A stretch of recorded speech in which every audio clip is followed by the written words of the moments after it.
Bom, boa tarde a todos. Nós vamos dar início, então, à banca de defesa do aluno Ângelo Brussolo, com a temática de treinamento perceptivo em diferentes classes de habilidades motoras, uma revisão sistemática. Para tanto, nós temos a presença da professora Juliana Dascal e Josiane Medina Papes, que vão estar avaliando aqui o trabalho do Ângelo. Em termos de procedimento, eu vou pedir só para a nossa plateia, nossos colegas que estão assistindo, não ligarem seu áudio, também não ligarem a webcam. A gente vai manter, no momento da apresentação do Ângelo, apenas a webcam dele ligada, e na sequência, quando nós retornarmos para a parte de arguição, vamos deixar apenas os membros da banca também com web e áudio ligado, na medida em que nós formos conversando e discutindo os pontos que forem levantados pela banca. Tudo bem?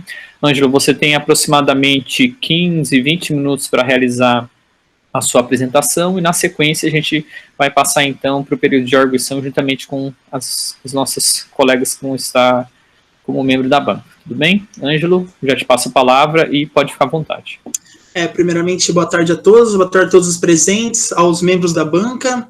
Meu nome é Ângelo Duarte Brusso, eu sou orientado pelo professor Dr. Victor Hugo Alves Okazaki, e hoje venho apresentar meu trabalho de conclusão de curso, cujo título é Treinamento Perceptivo em Diferentes Classes de Habilidades Motoras, uma revisão sistemática.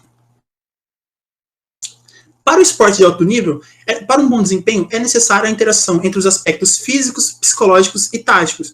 Entretanto, o foco do treinamento esportivo vem sendo as capacidades físicas e táticas dos atletas. Assim, treinar as capacidades psicológicas e cognitivas podem ter efeitos sobre o desempenho. Alguns estudos demonstraram que novatos podem ser diferenciados e experientes em relação às suas habilidades perceptivas, em relação à predição do chute do pênalti no futebol, a tomada de decisão em situações de jogo no futebol, antecipação e tempo de reação no karatê, a predição da força e da direção no squash, a coleta de informação associada ao movimento dos olhos na esgrima e a predição da direção no badminton. Mas ainda é necessário sistematizar todo o conhecimento para o entendimento do treinamento perceptivo e as suas diferentes possibilidades de treinamento, seja ele implícito e explícito. E o que seria esse treinamento perceptivo? O treinamento perceptivo, de forma geral, ele busca replicar ou simular algumas características de jogo de ambientes reais em alguns testes laboratoriais. Para isso, vem sendo utilizados 3 métodos de análise. O paradigma espacial, que esse paradigma é realizado um vídeo, no qual esse vídeo são ocluídos alguns componentes espaciais da ação. Um exemplo, durante um saque no badminton, o avaliador ele pode ocluir o braço do executante do saque ou a raquete, assim determinar quais informações são relevantes para a antecipação e a predição da ação específica. Por outro lado, o paradigma temporal, ele busca ocluir alguns milissegundos antes da ação, ou seja, de acordo com o avaliador, ele seleciona quanto tempo ele define para ser ocluído antes da ação. Assim que essa fase de tempo é alcançada, o vídeo é pausado. Nesse caso, o avaliante ele tem que responder o mais rápido possível para essa resposta. Por outro lado, o paradigma cinemático proposto por Faquin em 2018 é realizada uma análise cinemática do movimento, no qual nessa análise, por meio de alguns algoritmos matemáticos, é utilizada a predição por meio desses algoritmos para prever qual o comportamento específico dessa ação. Um exemplo nesse estudo seria que ele previu que a rotação de tronco seria uma informação relevante para a predição da direção do chute no pênalti no futebol. Para isso, assim, é utilizado esses métodos para treinar as habilidades implícita e explicitamente. E o que seriam essas aprendizagens implícita e explícita? De forma geral, a aprendizagem implícita seria uma aquisição de informação sobre informações de uma tarefa de forma não intencional. Assim, o próprio atleta ele perceberia alguns elementos necessários para reconhecimento do padrão e para antecipação e tomada de decisão corretas, baseando em conhecimento procedimental sobre a tarefa. Assim, a aprendizagem explícita, elas seriam as instruções, elas poderiam variar em relação ao objetivo, e essas instruções, elas buscam uma explicação causal sobre um comportamento. Ou seja, no estudo de Faquin e de Poulter, 2005, eles determinaram que o tronco era uma informação relevante para a antecipação, para a predição da direção do chute no pênalti. Então, assim, ocorreria uma intervenção por meio de algum feedback aumentado, sendo assim fornecendo foco de atenção direcionados para alguns pontos relevantes da ação. Alguns estudos buscaram avaliar o efeito do treinamento perceptivo implícito e explícito em atletas. Nesse estudo de Abernethy, de 2012, ele comparava uma aprendizagem implícita e explícita e outras variáveis em duas condições, numa situação controle e numa situação sob estresse. Nota-se que na situação controle, a predição da resposta foi praticamente igual nos dois grupos, implícito e explícito. Mas numa situação sob estresse, o grupo explícito apresentou uma maior precisão da resposta quando comparado ao grupo implícito. Assim, essa abordagem de aprendizagem implícita, ela poderia ser recomendada para atletas habilidosos, que são submetidos em ambientes de pressões em situações de jogo. Os autores destacam algumas das formas para desenvolver essa aprendizagem implícita. Uma delas seria remover o feedback de resultado. Assim, os atletas eles seriam incapazes de testar a relevância das decisões e também todo aumento do conhecimento explícito seria mínimo. Assim, a memória de trabalho não estaria envolvida e todo o conhecimento permaneceria inconsciente e não verbalizado, ou seja, o atleta não conseguiria explicar a relação entre as particularidades do movimento. Outro estudo de Abernethy, Woods Park, de 1999, eles compararam a aprendizagem implícita e explícita, numa situação no squash, para predizer o erro de profundidade e o erro lateral do saque no squash. Antes da intervenção, representado pelos quadradinhos, e depois da intervenção representada pelas bolinhas, nota-se que em 160 milissegundos antes da ação, antes da intervenção, o erro de profundidade foi aproximadamente de 30% a 35%. Enquanto, após a intervenção, esse erro caiu em torno de 20% para o erro de profundidade. Em comparação às situações placebo e grupo controle, o erro permaneceu por volta de 30%, enquanto os milissegundos iam diminuindo, ou seja, ficavam mais perto da ação, o desempenho foi aumentando em todas as condições. Uma das possíveis explicações seriam que, em função desse maior número de instruções, esses processos explícitos utilizariam da memória de trabalho para identificar e corrigir alguns erros e também armazenar apenas informações relevantes que predizem o comportamento sobre a tarefa. Essa é a relação entre o erro lateral, onde o erro lateral estava em torno de 50% para o treinamento perceptivo antes da intervenção e o erro caiu por volta de 25% depois da intervenção. Mas, apesar dessas evidências dicotômicas relacionadas ao treinamento perceptivo implícito e explícito, alguns estudos esses métodos vêm sendo questionados na literatura por algum estudo. Esse estudo de Gorman e Farrell, de 2009, eles demonstraram que, apesar de uma melhora dos grupos implícito e explícito por toda a intervenção do treinamento, não houve diferenças significativas entre os grupos. Também, em uma análise dos dados do estudo de Farrell e Abernethy de 2002, Jackson, em 2016, lançou uma nota no qual conclui que o estudo de Abernethy e Farrell ele não fornece nenhuma evidência de que um paradigma implícito ou explícito seja melhor que o outro para antecipação em tarefas de treinamento perceptivo. Em função disso, os estudos analisados de aprendizagem implícita e explícitas podem ser maiores em algumas tarefas, sejam elas interceptativas e discretas. Como problema, não vem sendo do foco dos estudos a identificação de quais habilidades motoras são mais sensíveis ao efeito desse treinamento perceptivo. E como delineamentos de aprendizagem motora necessitam de alguns delineamentos específicos, como os testes de retenção, testes de transferência, quantidade de prática, qualidade dos feedbacks de instrução, entre outros fatores, qualquer um desses fatores por si só poderiam afetar todo o desempenho do treinamento. Além disso, a sistematização dos procedimentos adotados nos estudos podem auxiliar no entendimento dos seus efeitos nas diferentes classes de habilidades motoras. Para tanto, o objetivo do presente estudo foi revisar sistematicamente artigos experimentais que investigaram o efeito de treinamento perceptivo em diferentes classes de habilidades motoras esportivas. As hipóteses: esperava-se que maiores efeitos do treinamento perceptivo explícito seriam verificados em comparação ao implícito, e também que habilidades discretas seriam mais suscetíveis ao treinamento perceptivo quando comparadas a habilidades seriadas. Justificativa: as informações desse estudo poderão auxiliar na orientação de qual o melhor método, seja ele implícito ou explícito, ou outros métodos para aprendizagem de cada classe de habilidade motora. Também serão fornecidas informações para auxiliar na sistematização dos procedimentos de intervenção, destacando o número de tentativas, alguns problemas de delineamento relacionados ao teste de retenção, identificação de curva de aprendizagem e também a transferência dos ambientes laboratoriais para contextos reais. Métodos.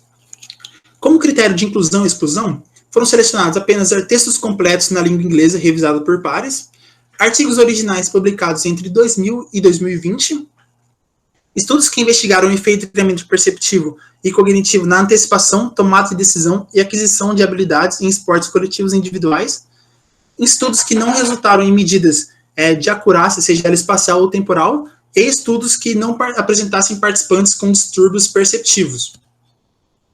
As estratégias de buscas. Foram utilizadas as seguintes bases de dados: PubMed, Scopus, a AppSciNet, Web of Science e a SportDiscos. Esses foram os seguintes termos de buscas, formando assim a nossa sintaxe base. Como a revisão foi conduzida? Os registros encontrados foram transferidos para um gerenciador bibliográfico, o EndNote, e as referências duplicadas foram removidas. A revisão foi conduzida em 4 estágios.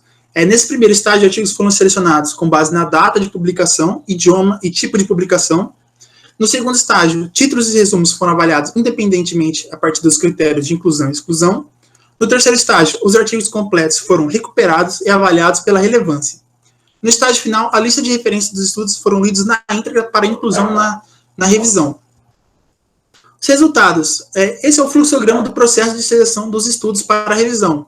Na fase de identificação, foram encontrados das bases de dados 3.009 estudos, sendo encontrados 2 registros a mais de outras bases de outras fontes. Após isso, após a remoção das duplicadas, só restaram 325 estudos. Desses 325, 270 foram excluídos pelos títulos, restando 55 para leitura na íntegra. Desses 55, 33 foram removidos pelos seguintes critérios.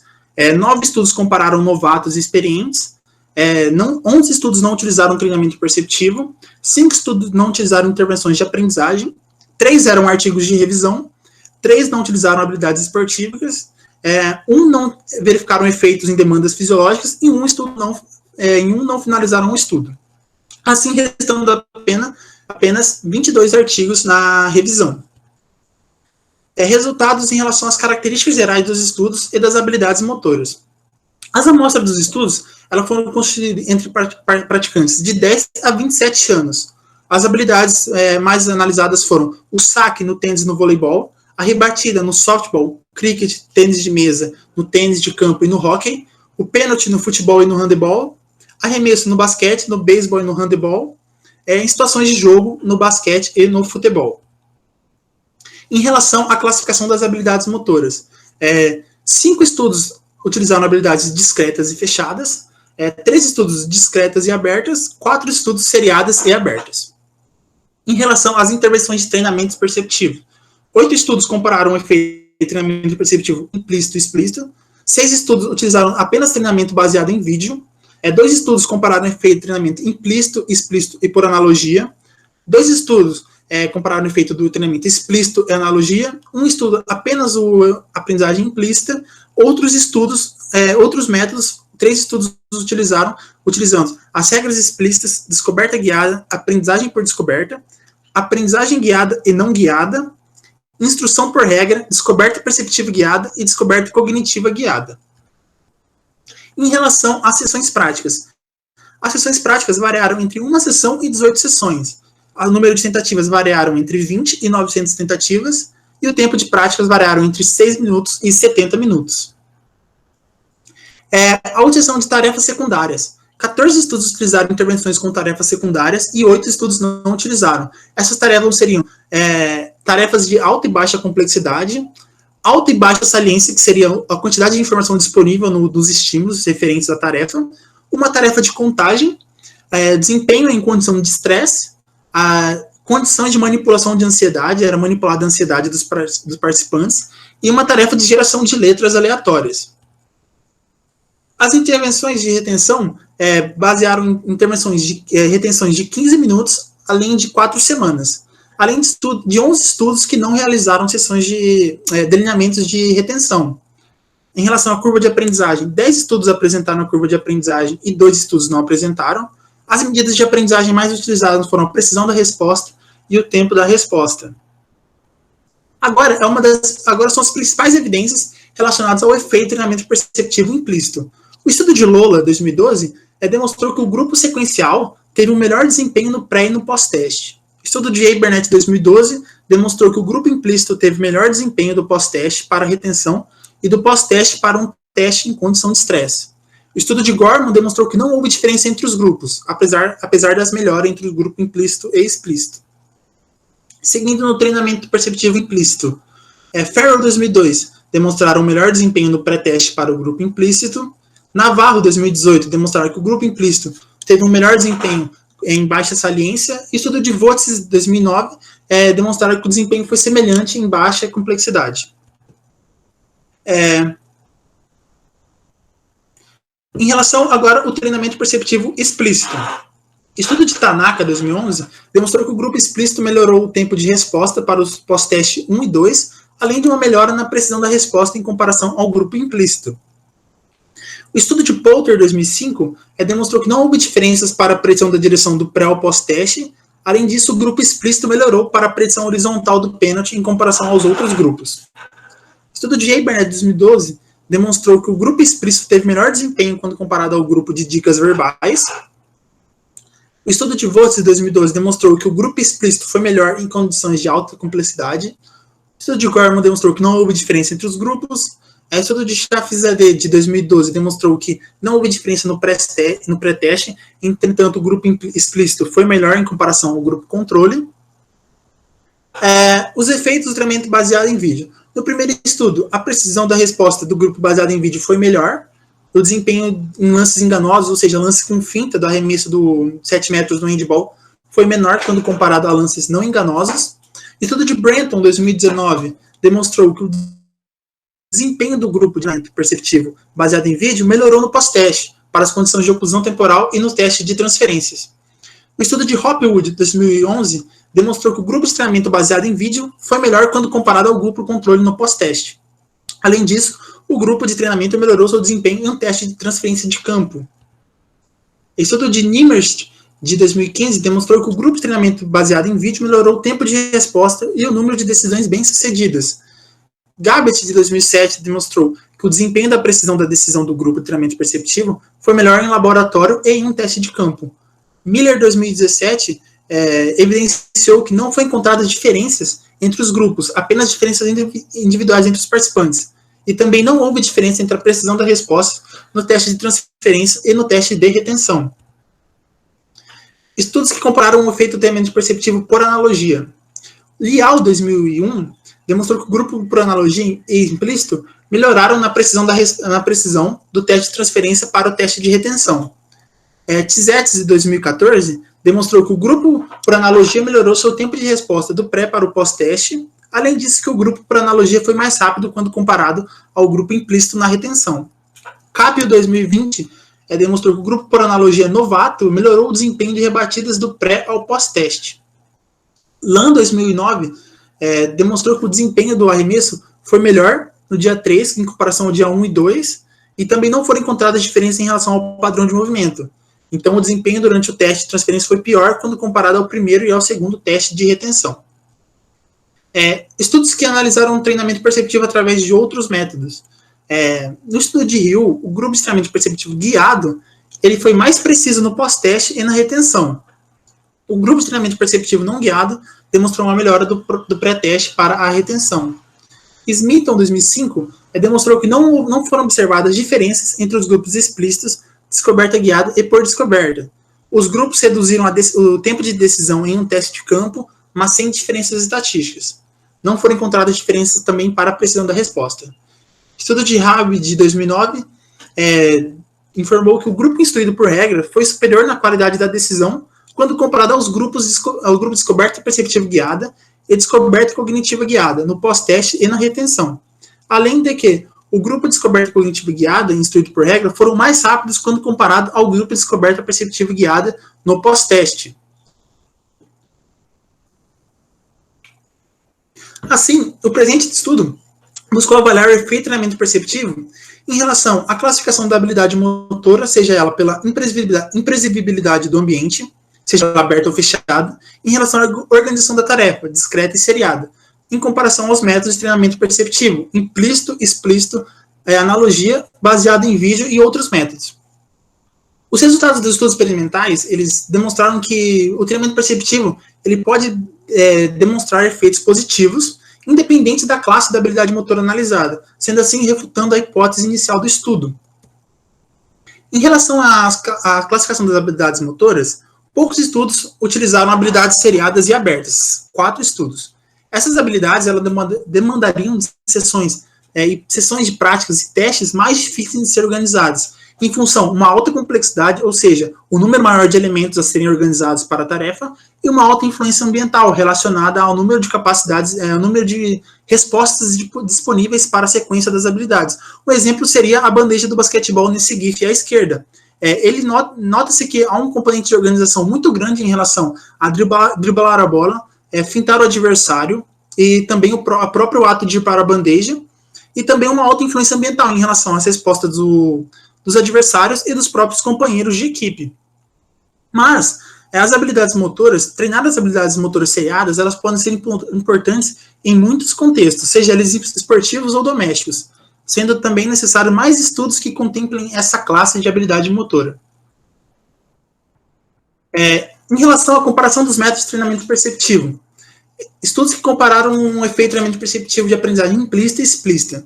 Algumas evidências sobre treinamento perceptivo explícito mostram que essa abordagem ela pode ser mais eficaz em novatos, uma vez que no esporte, o esporte apresenta um maior número de regras verbais fornecidas pelos técnicos, assim induz que a aprendizagem ocorreria mais rápida. Também de que a repetição das tentativas e utilizando as instruções implícitas, esses movimentos eles tendem-se a tornar gradualmente mais automatizados. Algumas evidências que dão subsídios para essas ideias são o estudo de Poulter, 2005, onde ele diz que o controle de movimentos coordenados eles seriam alcançados nos níveis mais altos de envolvimento consciente. Também, Gentili, de 1998, diz que a estrutura dos movimentos estabiliza rapidamente com a aprendizagem implícita. Nota-se nesse estudo de Poulter, 2005, onde eles realizaram apenas uma sessão de treinamento, no qual o grupo explícito foi melhor quando comparado ao grupo implícito na transferência. Uma das possíveis limitações para a aprendizagem implícita seria a tarefa secundária. Essa tarefa secundária, ela ocasionaria uma piora no desempenho. Em relação ao treinamento perceptivo implícito, os estudos que compararam o efeito de treinamento perceptivo implícito demonstraram que o grupo implícito obteve um melhor desempenho quando comparava ao grupo explícito. Uma das possíveis explicações para essa abordagem seria de que os grupos explícitos eles desenvolveriam um maior controle consciente, ou seja, necessitariam de uma maior alocação de recursos cognitivos, um deles seriam a memória de trabalho, assim ocasionaria numa piora do desempenho. Ao passo que o grupo implícito, os recursos cognitivos seriam mínimos, aumentando seu desempenho em situações de dupla tarefa e em situações sob pressão. Além disso, algumas evidências do treinamento perceptivo implícito tendem a ser mais robustos em dois contextos, em situações de alta pressão e necessidade de respostas rápidas, em função do menor processamento de informações pelas abordagens. Mas, dos problemas dessa abordagem seriam formas de minimizar todo o conhecimento explícito adquirido. Master, em 1992, elaborou uma ideia de que, para minimizar o conhecimento explícito, seria necessária a utilização de intervenções em tarefas secundárias. Assim, todo o conhecimento explícito adquirido ele seria diminuído e limitaria todos os recursos cognitivos para processar as informações necessárias para a tarefa. Algumas das limitações da aprendizagem implícita seriam que o aprendizado implícito seria inevitável. A ideia inicial seria de que o teste de hipótese seria inevitável. Esse teste de hipótese seria que os atletas, eles são mesmo que nenhuma dica seja fornecida, eles são capazes de testar a relevância entre as ações, formando as próprias hipóteses sobre o desfecho da tarefa, assim aumentando o seu conhecimento explícito. Essa abordagem ela pode causar alguns efeitos positivos e negativos. Um desses efeitos positivos seriam a atenção direcionada e uma busca maior de relação, uma vez que as instruções explícitas não seriam utilizadas. E alguns dos aspectos negativos seriam um aumento dos recursos cognitivos. Algumas evidências relacionadas a tarefas secundárias do treinamento perceptivo implícito mostram que é um método confiável para a aprendizagem implícita. Mas, durante os estudos de 1992 de Master e de Hard, em 1996, demonstraram que os alunos que aprenderam implicitamente por meio de tarefas secundárias tiveram um desempenho pior quando comparado aos grupos explícitos. O porquê disso seria de que a carga de tarefa secundária ela poderia suprimir o desempenho induzindo algumas demandas cognitivas que seriam incontroláveis pelos seus alunos, sendo recomendado no estudo de Liao e Master não sendo uma abordagem boa para o treinamento de campo. Além de que, aprender sobre uma carga de tarefa secundária, ele pode ser oneroso e cansativo em novatos. Também, em relação ao constante comprometimento do desempenho, a motivação poderia ser diminuída e a competência percebida do atleta também seria diminuída. No estudo de Lola, 2012, eles utilizaram uma abordagem sequencial. O que seria essa abordagem sequencial? Eles iniciaram o treinamento com um grupo implícito e finalizaram com grupos explícitos, na mesma quantidade de prática do mesmo grupo. Essa abordagem induziu que esses grupos eles obtiveram um maior conhecimento processual, ou seja, um maior conhecimento em relação ao desempenho da tarefa, e também um maior conhecimento declarativo, um maior conhecimento em relação à busca dos desfechos da tarefa. Uma limitação desse estudo é que foi não realizada medidas durante a prática. Assim, não se sabe em qual fase da prática foi melhor o desempenho, seja se foi na prática implícita ou na prática explícita.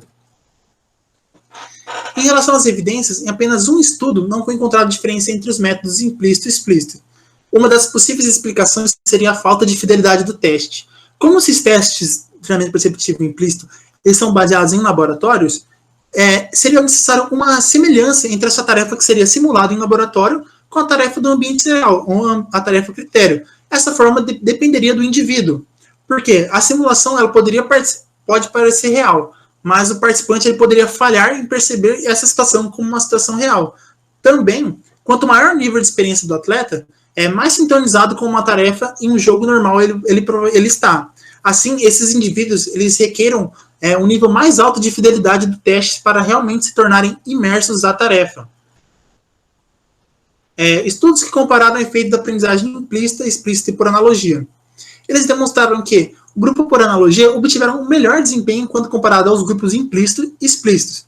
Uma das possíveis explicações, baseando no conceito de aprendizagem por analogia, que ela seria a integrar uma estrutura de uma regra de habilidade em forma de uma metáfora. Como baseado nesse esquema do lado, essa abordagem por analogia, ela se beneficia tanto de conhecimentos dos mecanismos explícitos quanto dos mecanismos implícitos para a tarefa. Sendo assim, essa abordagem seria uma abordagem que não sobrecarregaria a memória de trabalho e não afetaria o desempenho. Também outras evidências que os estudos demonstraram que o grupo por analogia teve um melhor desempenho quando comparado aos grupos explícitos em uma tarefa de rebatida no softball e no arremesso no basquetebol. Mas uma das limitações dessa aprendizagem, que pode parecer mais eficaz quando comparado aos grupos implícito e explícito, são a necessidade de encontrar analogias eficazes para realmente compreender a habilidade aprendida. Que ela realmente compreenda a habilidade aprendida, assim, explicando o comportamento final. Em relação aos outros métodos de treinamento, o treinamento por descoberta. É conceituado que essa abordagem ela seria uma tentativa de realizar uma habilidade baseada em uma hipótese e realizando modificações com base no feedback do resultado.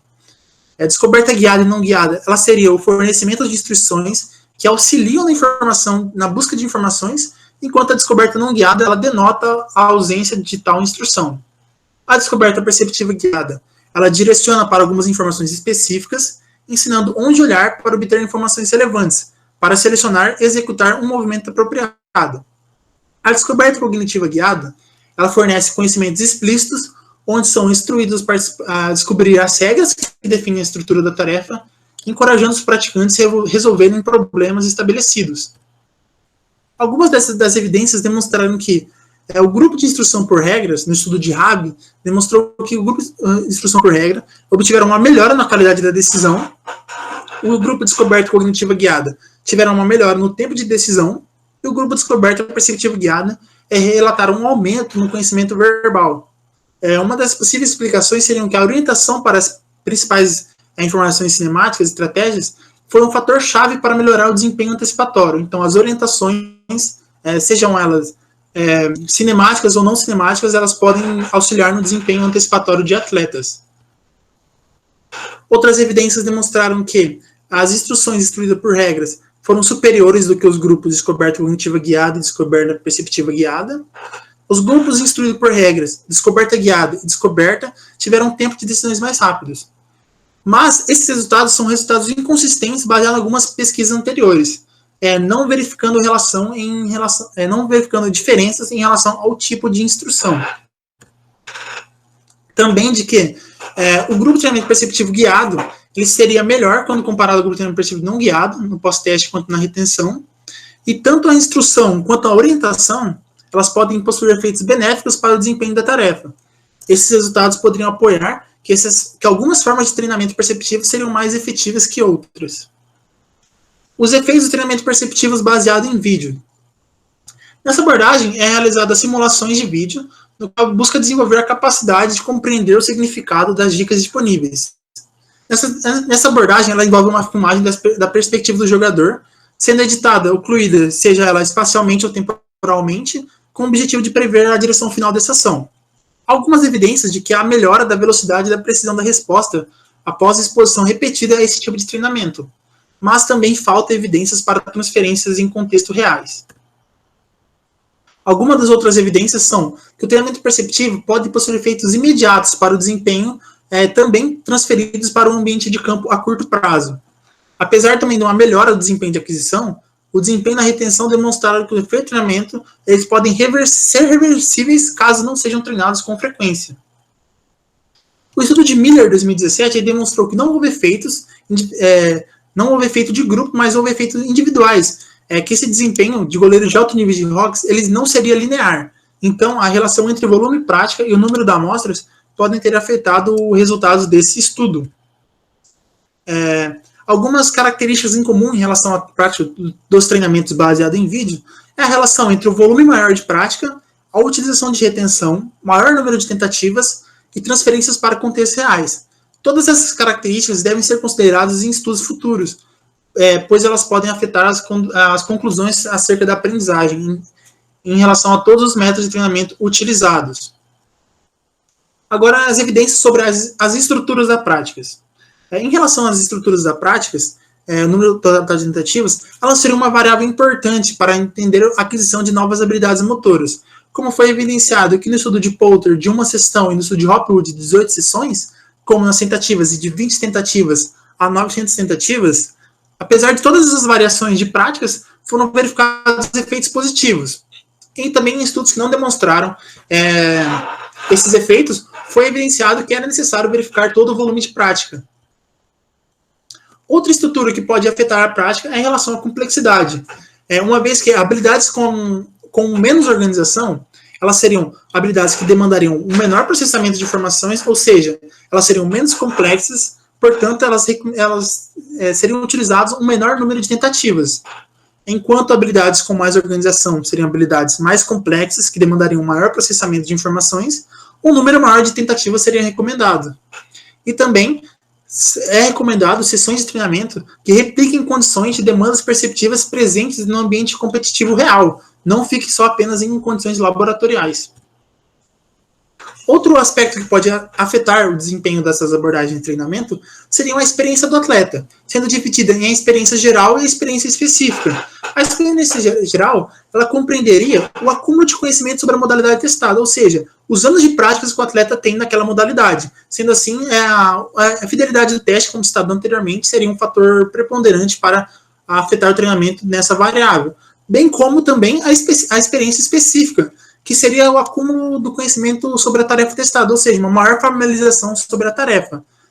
Assim, quanto maior a experiência, seja ela geral ou específica, poderia pouco ou nenhuma melhora ser observada, alcançando assim um efeito teto para a aprendizagem. No estudo de Gorman e Farrell, eles relatam que essas ausências de resultados dos grupos implícitos e explícitos poderiam ter sido alcançados por um possível efeito teto, uma vez que essas amostras dos estudos eram compostas por atletas experientes de basquetebol. Outros fatores que podem interferir na aprendizagem seriam a análise de retenção, uma vez que 11 estudos não utilizaram essas abordagens. Eu preciso conectar meu carregador.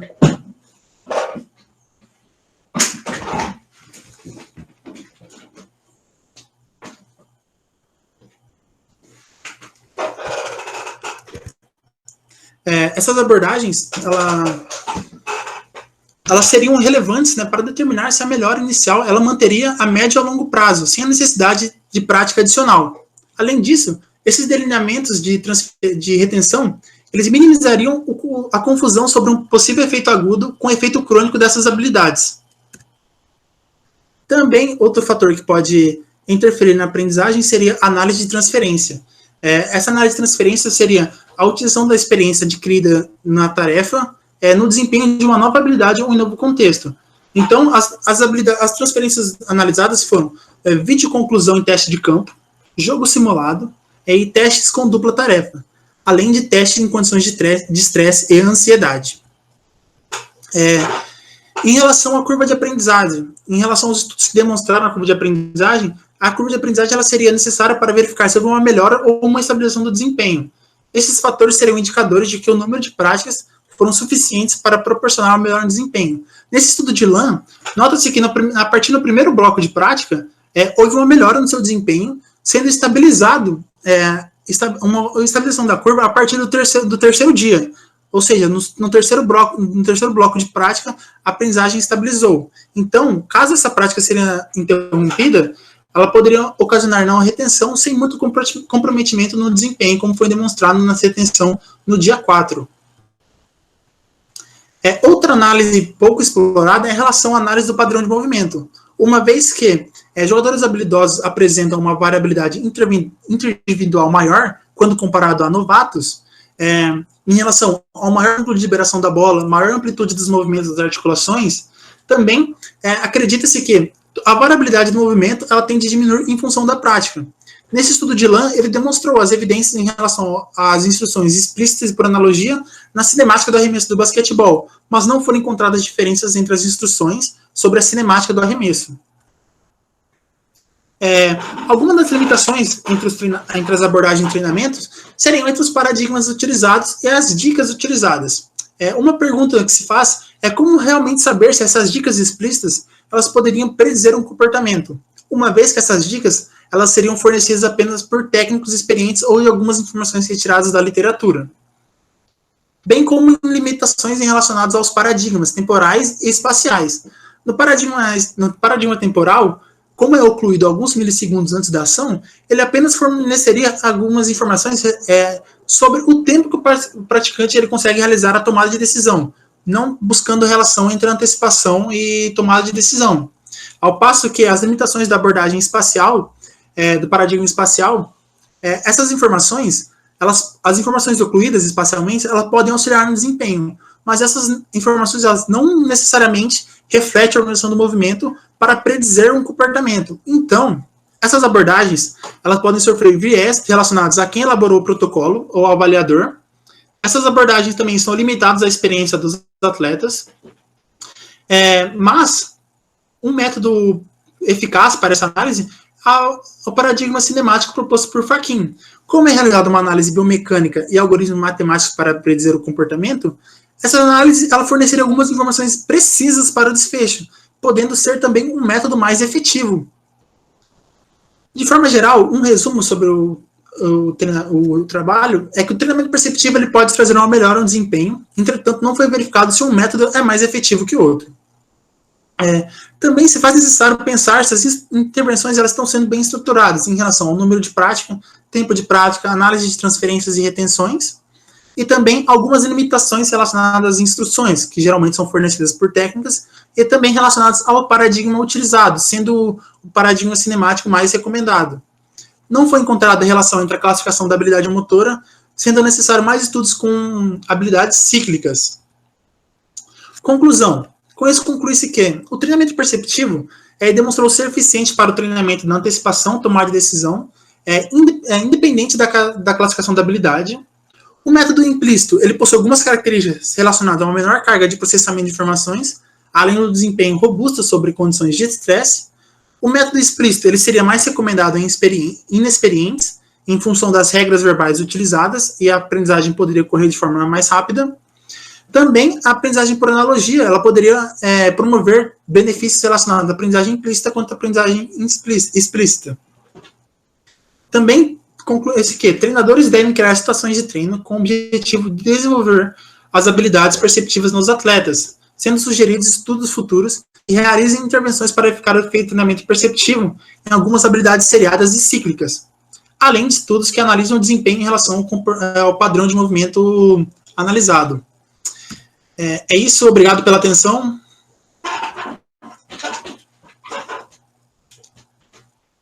Então, dando continuidade a esse processo de avaliação da banca de TCC do Ângelo, gostaria de passar a palavra para a professora Juliana Dascal. A gente vai trabalhar mais ou menos com um tempo aproximado de 30 minutos, mas se for necessário estender um pouquinho, não há problema, tá bom? Juliana, já com a palavra. Ok, obrigada. Obrigada pela palavra, obrigada pelo convite, Ângelo. Feliz em receber seu trabalho, em ser convidada para avaliar o seu trabalho. Obrigada pelo convite também, Vitor. Josi, a gente já estava em uma, a gente continuou, né? Aqui, analisando os trabalhos de TCC. Então, vamos lá. Ângelo, eu fiz algumas observações ao longo do texto do seu trabalho. Depois, se você quiser, eu posso te enviar também, tranquilo. Eu queria começar fazendo algumas perguntas para você, e aí a gente vai discorrendo e, de repente, em alguns pontos eu vou falando especificamente no texto que eu observei. Pode ser assim? Pode aí ser. A gente vai trocando ideia, e aí Vitor e Josi, se vocês também quiserem contribuir, alguma coisa que eu esteja falando, acho que a gente pode fazer assim também, mas vejam como vocês preferirem, tá bom? Primeiro que eu gostei bastante de como você organizou, acho que essa questão de pôr em tabelas todos os artigos que você leu, né, 58, né, que no final, não que você leu, né, todos você leu além desses, mas os que você se debruçou um pouco mais profundamente nos trabalhos. Eu gosto bastante da configuração de tabelas, mas para alguns, especificamente, eu tive que voltar. Mas eu estou entendendo também, Ângelo, que eram tantas informações que você teve que dividir nas 3 tabelas, né? Na 1, na 2 e na 3. Acho que ficaria muito estranho se pudesse todas as informações. Então, achei que foi uma boa estratégia fazer desse jeito, tá bom? Acho que a sua escrita tá fluida, tem muitas referências, né? Teve algumas coisas que eu tive que grifar para me localizar, mas a gente percebe no decorrer do texto o nível de aprofundamento que você fez sobre todos esses artigos. A minha primeira pergunta, Ângelo, é o seguinte: eu acho que o seu título está muito pequeno para o tanto de conteúdo que você investigou, né? Você vê, você fez uma apresentação aí de deram 40 minutos? 44, é isso, Vitor? 40 e poucos minutos, é muito dado, né?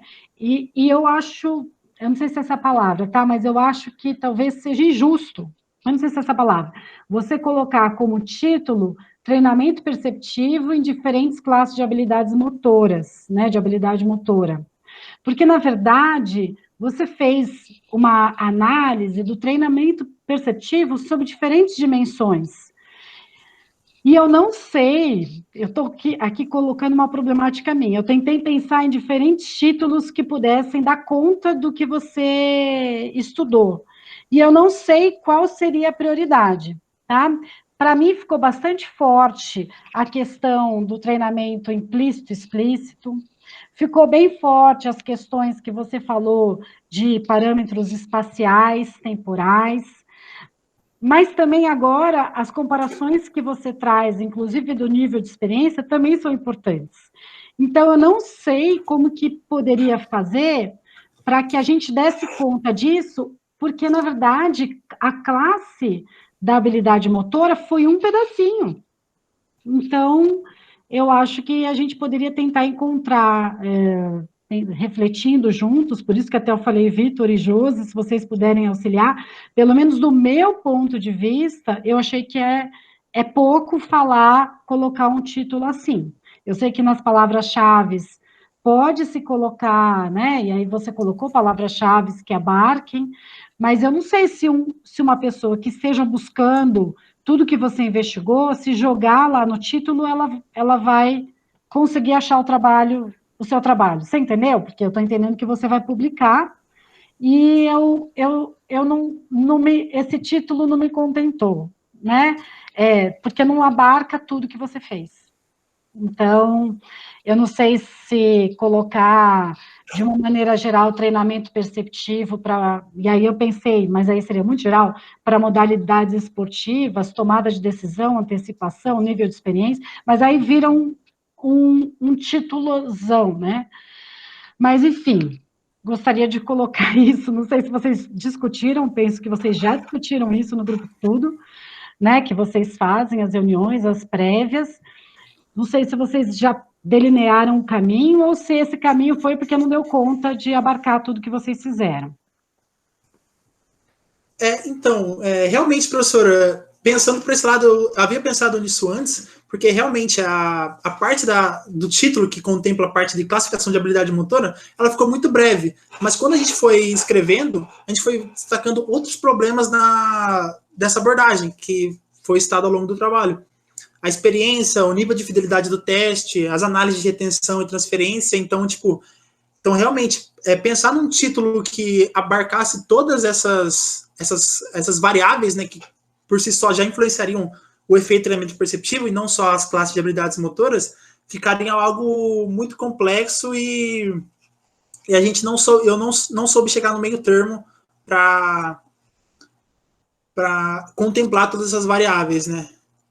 Então, se colocasse assim, efeito treinamento perceptivo, igual você comentou, em esportes, para tomar decisão no esportes, ainda eu acredito que ele ficaria meio vago ainda em função do trabalho, porque não foi avaliado apenas só o efeito do treinamento, né? Foi avaliado as limitações do treinamento.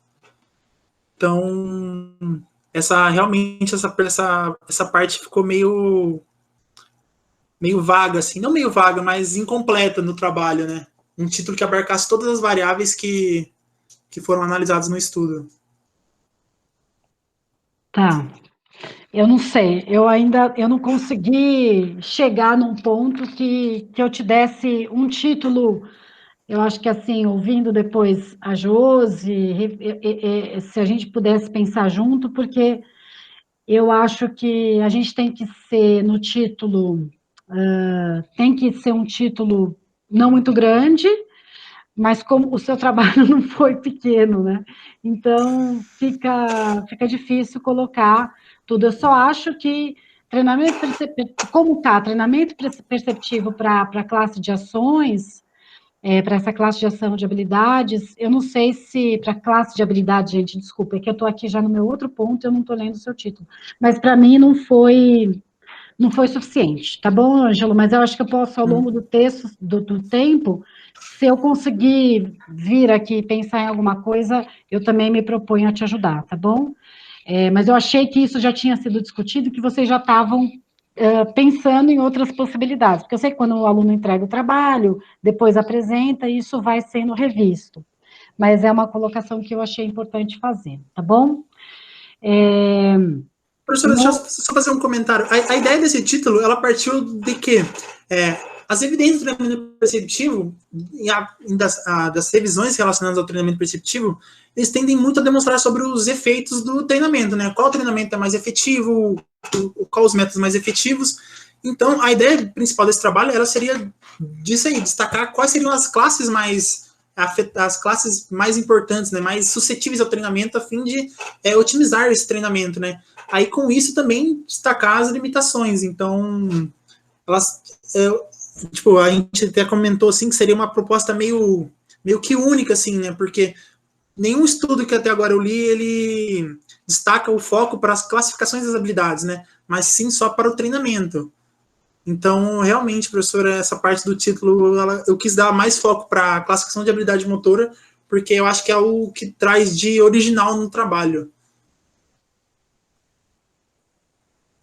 Ok, Ângelo, entendo sua perspectiva, mas eu ainda acho que vai ser pouco falar disso do seu trabalho, mas é uma visão minha, tá bom?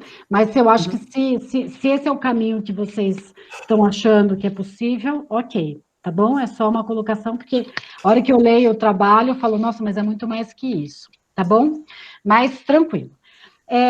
Uma questão que eu queria trocar ideia com você, na minha visão, na hora que você fez a apresentação, especificamente quando você foi falar da descoberta guiada, não guiada, da descoberta cognitiva e perceptiva, está muito melhor explicada na sua apresentação do que no texto, tá bom? Tanto que eu já tinha colocado aqui, precisa explicar melhor. Eu ainda não me convenci da descoberta não guiada. Eu estou falando isso porque quando eu fiz a minha graduação, meu trabalho de TCC foi sobre conhecimento declarativo e procedimental.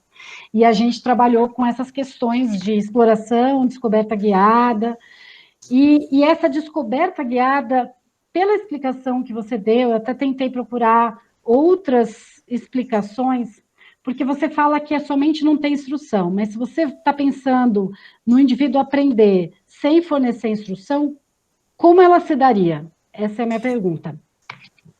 Esse é um dos problemas, né, que a gente queria até achar evidências para fornecer subsídios para abordagem explícita, né, porque bem como o implícito, ele também não fornece instruções, bem como a não guiada, né, então, realmente a gente não conseguiu achar informações pelo qual essas informações elas seriam subsidiadas, mas o que acontece, que o que eu penso, que essas abordagens de descoberta cognitiva guiada, ela partem de alguma ramificação dessas abordagens implícita e explícita. Assim, pensando nessas abordagens, professora, realmente, você pensar que você não fornecer nenhuma instrução para o seu atleta, ele vai melhorar mais, tem alguns componentes aí que meio que a conta não fecha, né? Por exemplo, num grupo eu estou fornecendo, você tem que direcionar seu foco de atenção para isso, porque quando a pessoa que está realizando a ação, ele executar tal comportamento, pode ser que preveja a ação para uma direção, então um grupo não vai estar essa relação. O que acontece? Uma das explicações que eu pensei para essa abordagem seriam alguns estágios de aprendizagem. Uma vez que você fornece algumas dicas para essas pessoas que não estariam familiarizadas com essas dicas, né? Por exemplo, ninguém numa competição chega assim para um atleta e fala, presta atenção assim, quando o atleta ele fazer tal angulação de ombro, de rotação de tronco, pode ser que ele prediz um comportamento. Então, eles estariam... isso é uma hipótese ainda, não achei algo que evidencie isso, que eles estariam em algum estágio de aprendizagem.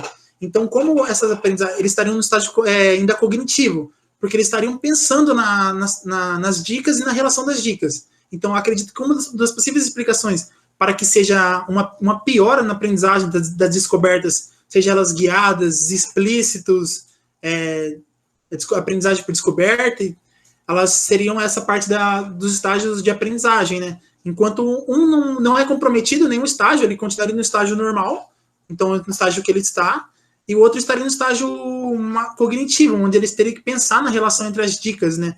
Mas isso como você pode ver, os estudos eles são dicotômicos, né? Eles mostram evidências de mostram evidências de outros e não fecham qual é o melhor método ainda. Eu não consegui entender ainda, Ângelo, porque ainda você colocou descoberta guiada e o descoberta não guiada. O que é só a descoberta? Porque na sua apresentação você colocou, né? Tem a descoberta, mas a descoberta do quê? Porque a descoberta guiada, a gente trabalha com, e aí você trouxe até a cognitiva e a perceptiva, com maneiras que você coloca para o aluno, para ele ir descobrindo formas de ter uma resolução para aquele problema motor. Beleza, tá suficiente, respondido. Agora, uma descoberta não guiada, qual a diferença da descoberta? Não entendi, e da onde que vem? Porque eu sei que isso está lá mais para o final do seu trabalho, mas eu não consegui entender as relações que podem ser trazidas para o treinamento perceptivo, sendo que a gente está falando de um treinamento, né? E aí, eu vou te colocar mais uma questão a partir até da sua resposta, que foi uma das questões que também, para mim, ficou, eu acho que precisaria de um esclarecimento no texto. Nas suas tabelas, depois eu voltei algumas vezes para a sua tabela, eu vi que quase todos os seus estudos, na tabela 1, 2 e 3, você especifica aprendizagem implícita e explícita, é esse termo que você usa. Ao longo do texto, você usou treinamento implícito e explícito e instrução implícita e explícita. Eu falei, ora, como que vai ter instrução implícita? se você mesmo acabou de dizer que não tem. Então, não sei se foi erro de digitação, e aí também você usou para falar sobre implícito e explícito também os termos método e conhecimento. Então, acho que vale dar uma olhada ao longo do texto e padronizar, porque o meu entendimento, pelo que eu li, até eu fui buscar alguns artigos, é aprendizagem implícita e explícita, né? Ou máximo treinamento implícito e explícito, que acho que até se encaixaria no que você vem falando.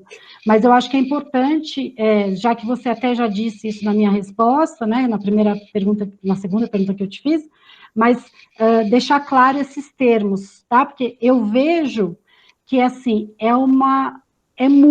muita coisa que você disse, né? São muitas coisas, muitos dados, muitas questões que estão envolvidas no treinamento perceptivo. E aí, o quanto que isso tem que estar claro, porque eu acho que, senão, vale a pena reduzir, se não falar de muita coisa e não ter essas respostas. Principalmente essa parte de descoberta e descoberta não guiada, eu achei que ficou uma lacuna grande, tanto no texto como na apresentação. Porque na apresentação achei que você falou legal sobre a descoberta guiada cognitiva e perceptual. Acho que deu conta. Mas aí dá uma olhada a partir da sua apresentação, volta para o texto para deixar isso claro também, tá bom, Ângelo? Fica melhor para o leitor. Ao longo, quando a gente vai lendo, quando eu te falei que eu fiz grifos, é porque tem tantas referências, e aí busca na tabela, que às vezes para a gente fica difícil. Então é legal deixar bem claro a conceituação desses termos, tá bom? Já que você está falando de bastante coisa, ok? Você ia falar alguma coisa, eu me empolguei, né? Desculpa. Não, é que eu ia falar assim, realmente algumas dessas partes onde eu trago mais termos juntamente a implícito e explícito, é que, professora, mesmo que parece que a aprendizagem é utilizada a aprendizagem implícita, mesmo na aprendizagem explícita é fornecida um tipo de instrução.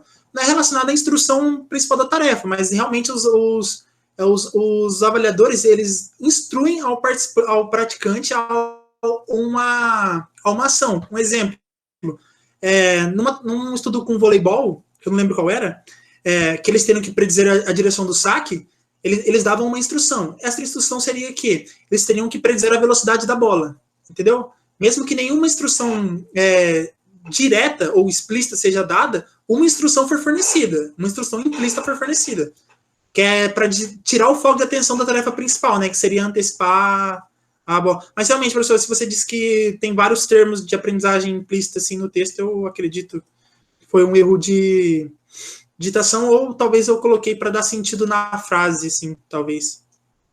Tá. Não, é só para você observar, porque você conseguiu na apresentação dar conta dessas duas. Só ainda continuo com a dúvida sobre descoberta e descoberta não guiada, tá bom?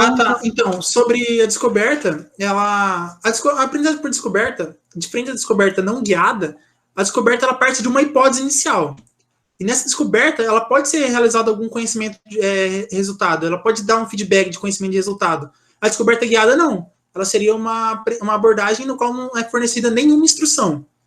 Mas na aprendizagem por descoberta, ela se baseia numa hipótese inicial. Essa hipótese pode predizer esse comportamento, assim induz o praticante realmente a descobrir a relação dessa hipótese com o comportamento final, professora. Eu só não entendi, desculpa a minha insistência, tá, Ângelo? Tranquilo. Você consegue colocar isso num exemplo? Como que a descoberta não guiada se dá numa sessão? A descoberta não guiada, eu me especifiquei mais nisso, mas a aprendizagem, ela seria, essas aprendizagens que tendem a tirar o foco de atenção, elas dão instruções para não focar na tarefa principal, professora. Então, por exemplo, se você tivesse que... Dá instrução, só que... Então, é isso que eu não estou entendendo, porque você dá instrução, mas para tarefa secundária. Por exemplo, como eu citei aqui, as instruções, a descoberta guiada, elas fornecem algumas instruções que auxiliam na busca de informações, para auxiliar na busca de informações. E a descoberta não guiada, elas não dão essas instruções que auxiliam na busca de informações. Eles utilizam outras instruções para tirar o foco da tarefa principal, professor. Assim, essas instruções, elas não explicariam o comportamento, significaria o praticante, ele teria que minimizar, seria mínimo o conhecimento explícito da tarefa. Então, a instrução é dada, mas para a tarefa secundária. Isso. Não para a tarefa secundária, né, necessariamente, não para a tarefa principal. Por exemplo, tarefa secundária é outra abordagem, no caso, mas, por exemplo, se eu estou pedindo, igual você tem o exemplo do voleibol, que eu tenho que predizer a direção do saque, eu poderia dar uma instrução para ele predizer a velocidade do saque. Então, por mais que seria uma instrução não relevante, né, uma instrução não relevante, é uma instrução que não predizeria o comportamento, né, não induziria a tarefa principal para o atleta não realizar o teste de hipótese, né. Ficou mais claro, professora? Sinceramente, sabe por quê? Porque a instrução, você conceitua a descoberta não guiada como aquela que não tem instrução. Se a instrução existe, mesmo que não seja para a tarefa principal, ela existe. Né? Então, por isso que eu não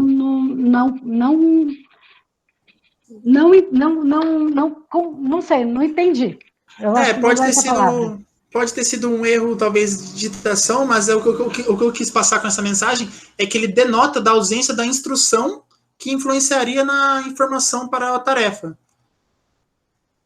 Entendeu, professora? Tipo, por exemplo, eu não vou fornecer instrução, eu vou fornecer uma instrução, mas não é uma instrução que seja relevante para predizer a tarefa, para buscar uma relação entre um comportamento da tarefa. Ok, vamos seguir, Ângelo. E aí eu te faço mais uma pergunta, porque eu acho que essas questões dos termos foram questões que, para mim, foram importantes. E aí, aproveitando essa questão também do conhecimento da aprendizagem implícita, explícita, quando você fala do conhecimento declarativo e procedimental, existe uma relação direta, uma relação que a gente faz entre o conhecimento declarativo com a aprendizagem explícita e o conhecimento procedimental com a aprendizagem implícita? É essa relação que se faz? Essa é uma relação que se faz nos estudos que eles buscam avaliar, né? Por exemplo, que como você vai saber se você está induzindo uma aprendizagem implícita ou explícita? Então, você precisaria desse conhecimento declarativo. Então, normalmente, nesses estudos que contêm aprendizagem implícita ou explícita, nas sessões de resultados, eles sempre contêm uma avaliação de um questionário de conhecimento explícito. No caso, é um questionário que é criado com base nas dicas que são conhecidas, né? E depois do teste, os atletas eles têm que responder, né, esse questionário para mostrar o quanto ele conhece daquela relação. Por exemplo, no estudo de Abernethy 2012, se eu não me engano, eles fizeram esse questionário. Nesse questionário é um questionário de perguntas abertas, no qual eles explicariam algumas perguntas bem simples. Seriam, por exemplo, a bola irá para a direita caso realize tal comportamento. O atleta teria que responder essas perguntas. Então, isso seria avaliado o conhecimento declarativo deles. Assim também, como que é uma limitação uma das limitações da aprendizagem implícita é mostrar como você garantiria. Então, é por isso que essas abordagens, esses questionários vêm sempre acompanhados para garantir que realmente o conhecimento implícito ou explícito esteja presente, né? Porque sempre que nesses resultados, o grupo explícito teria um maior conhecimento declarativo do que o grupo implícito. Ok, e aí aproveitando também, Ângelo, então, uma pergunta, quer dizer que a aprendizagem implícita nunca consegue ser pura? Não se sabe ao certo, mas é por isso que tem essa abordagem do questionário, né, para induzir as aprendizagens, e a tarefa secundária, as abordagens de tarefa secundária durante a aprendizagem implícita. Tanto que essas abordagens de tarefas secundárias é apenas utilizadas nos grupos implícitos, né, que é apenas mais uma demanda para tirar o foco da atenção da tarefa principal. Mas essas abordagens de falar que é realmente implicitamente, eu acho que é uma afirmação muito forte de se fazer, professora. Porque você até menciona aqui que, naquele exemplo que você dá no texto, que eu estou tentando procurar aqui, que é difícil, porque o aluno, em alguns momentos, ele mesmo pode obter informação, e essa informação ser utilizada até de maneira consciente por ele, né? Então, ele faz esse uso. Então, essa foi a minha grande dúvida, né? Como que se faz? Você trouxe alguns exemplos de limitação de estudos, como é difícil fazer o controle de todas essas variáveis. Eu acho que o grande lance dessa sua investigação é como é difícil a gente dar conta de todas essas variáveis que você trouxe quando a gente elabora um programa, um treinamento perceptivo para os nossos alunos. Mas eu acho que isso me pegou bastante, porque parece que é tão difícil fazer essa separação, porque muitas vezes elas se misturam, porque a gente não vai ter controle sobre isso. A gente pode até, talvez a palavra seja, a gente não tem controle, pode até ser que aconteça, mas a gente nunca vai ter certeza se ela aconteceu ou implícita ou explicitamente. Então, não sei, isso foi uma questão que eu fiquei refletindo aqui. Por isso, igual eu comentei anteriormente, que é utilizado esses questionários de conhecimento explícito, né? Porque espera-se que, quanto menor conhecimento explícito seja relatado, indícios seriam dados de que a aprendizagem implícita estaria ocorrendo naquele momento. Mas também o grau de que essa aprendizagem ocorreria não se sabe, não se é documentado, assim, em qual grau é realizada essa aprendizagem.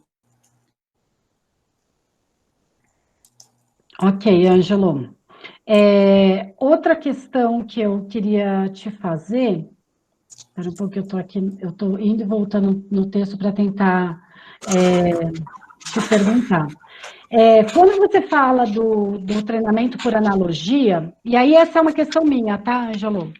Porque eu não sei se ao longo do texto, como tiveram várias informações, se em algumas coisas eu me perdi, tá bom? E aí você me corrija aí se eu me perdi. Mas quando você fala que tem o conhecimento, tem aprendizagem implícita e explícita, aí você até trouxe na sua apresentação essa aprendizagem por analogia, que aí ela parece que dá conta dos dois, né? Eu só não consegui entender, num exemplo prático, como que isso acontece. Para estudos controlados, ok, mas você consegue visualizar a aplicação desses conhecimentos ecologicamente, pensando numa situação real, de prática, de ensino, né, que a gente tenha situações que a gente pode estar dando auxílio para o professor trabalhar com esses temas? Professora, pensando nessa... realmente é uma ideia complicada de se fazer, primeiro por encontrar analogias que seriam eficazes, né? Então, é necessário a criação, entendimento de analogias que seriam eficazes. No estudo de Liao, 2001, eles utilizaram analogia, acredita nas tabelas de principais evidências, que a instrução fornecida, ela teria que imaginar que ela está rebatendo utilizando um machado ou algo do tipo. Então, eu acredito que essas ideias, elas poderiam, por mais que sejam na prática, em laboratoriais, induzir a uma ideia geral de como seria aquele movimento. A pessoa se familiariza com a analogia, com a ideia dessa analogia, e ela poderia transferir essa analogia para um comportamento. Mas é o que acontece, professora. Essas abordagens, elas carecem da aprendizagem nos testes de transferência, né? Então, é difícil você fazer uma inferência sobre o efeito dela em campo. Também outros estudos que realizaram com basquete, as analogias eram que seriam induzidos os atletas tentar pegar um pote de biscoito numa prateleira muito alta, né? Para induzir que o praticante esticasse o braço totalmente para o arremesso do basquetebol.